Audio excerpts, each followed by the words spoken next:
গল্পের নাম লাভ ল্যাঙ্গুয়েজ, লিখেছেন নুজাইফা নুন। গল্পের অন্তিম পর্ব। যত দ্রুত সম্ভব আম্মাজানের জন্য ভাই আনার ব্যবস্থা করতে হবে। তো আমাকে বলছো কেন? তোকে বলবো না তো কি, পাশের ফ্ল্যাটের ঝংকার ভাবিকে বলবো? ব্যাস, এই সামান্য কথায় জ্বলে উঠে রোজা। তেরে আসে নিষ্প্রভের দিকে।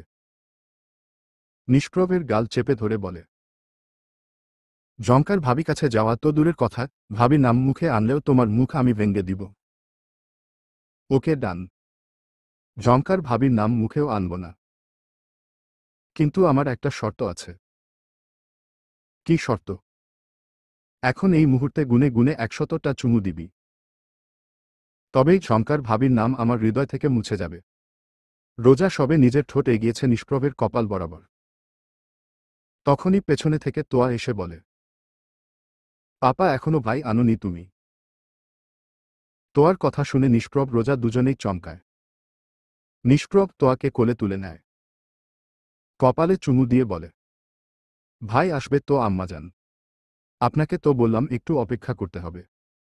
এতক্ষণ তো অপেক্ষা করলাম, আর কত অপেক্ষা করব পাপা? নিষ্প্রভ পড়ে যায় এবার মহা বিপাকে।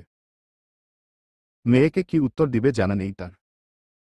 রোজা অগ্নি চোখে নিষ্প্রভের পানে চায়, অতপর দাঁতে দাঁত চেপে বলে, যেমন বাপ তার তেমন মেয়ে। মেয়ে এমনভাবে ভাই ভাই করছে যেন ভাই হাতের মোয়া। আর বুড়ো বাপ মেয়ের তালে তাল মিলিয়ে যাচ্ছে। বুড়োটা আগে একা জ্বালিয়ে খেয়েছে, আর এখন বাপ বেটিতে মিলে জ্বালিয়ে খাচ্ছে। কপাল, সবই কপাল আমার। হাসি, ঠাট্টা, মজা, খুনসুটির মধ্যে দিয়ে গত হয় কয়েকটা দিন।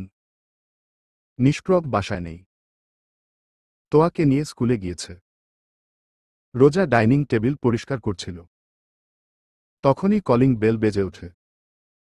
রোজা দরজা খুলতেই দেখে পাশের ফ্ল্যাটের ঝংকার ভাবি।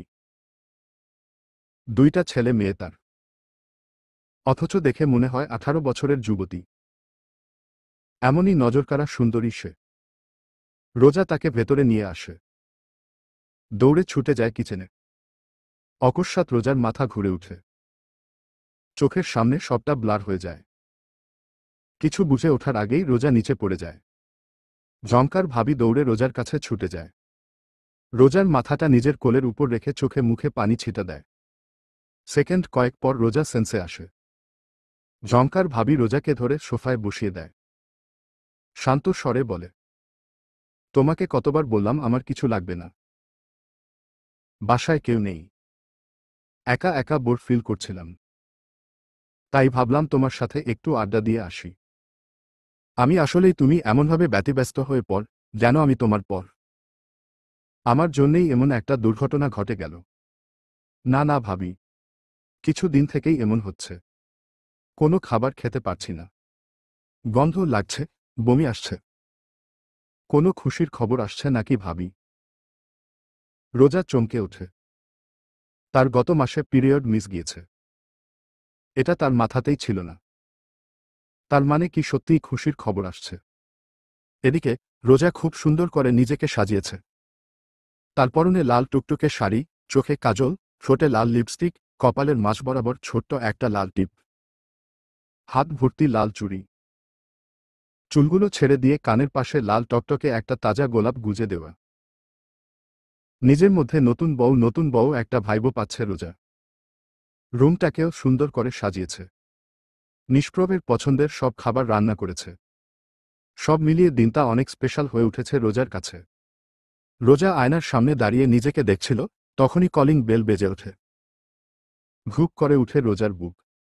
রোজা ধীর পায়ে দরজার দিকে এগিয়ে যায়। হাত কাঁপছে তার, একরাশ লজ্জায় ঘিরে ধরেছে তাকে। এদিকে কলিং বেল বেজেই চলেছে। রোজা কাপা হাতে দরজা খুলে দেয়। রোজাকে এই রূপে দেখে নিষ্প্রভের যেন হাত চলাচল বন্ধ হয়ে যায়। নিষ্প্রভ বুকের বাপাশে হাত রেখে নিচে বসে পড়ে। বিচলিত হয়ে উঠে রোজা। নিষ্প্রভকে আঁকড়ে ধরে বলে, কি হলো তোমার? কষ্ট হচ্ছে? ডক্টর কল করব। তোকে এত সাজতেন কে বলেছে?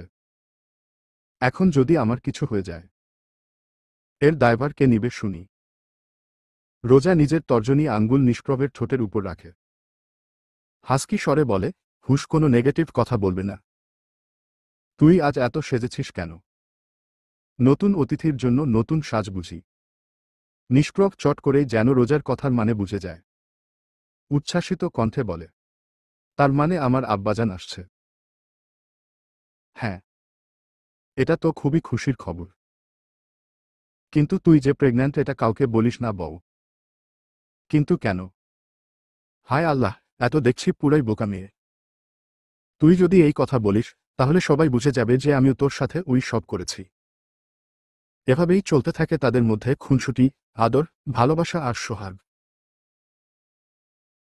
রওজা আর নিষ্প্রভের সংসারে নতুন অতিথিকে নিয়ে চলল নানান পরিকল্পনা।